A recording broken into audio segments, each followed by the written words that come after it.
Hey everyone, in this video, I'm going to show you how to crop shapes on Canva so you can move beyond basic squares and fit your images into circles, stars, or any custom frame you imagine. Let's get into it. First, select your frame. In Canva, cropping into a shape is done using a tool called Frames. This acts as a container that masks your image into a specific geometry. Go to the Elements tab in the left-hand sidebar. Scroll down to the Frames section and click See All. Choose the specific shape you want to crop your photo into, like a circle, a heart, or even a letter. Click it to add it to your canvas. Next, drop your image into the shape. Once your shape is on the canvas, you need to fill it with your content. Go to your Uploads or find a photo in the Elements tab.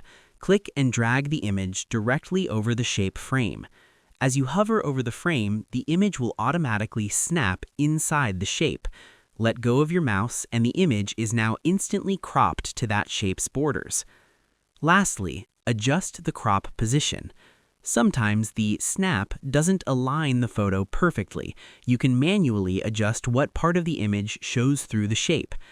Double-click the image inside the shape. This reveals the full original image, which will appear slightly faded.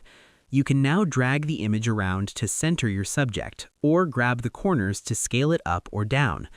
Once the perfect part of the photo is visible within the shape's boundaries, click anywhere outside the image or hit Done in the top toolbar to lock the crop in place.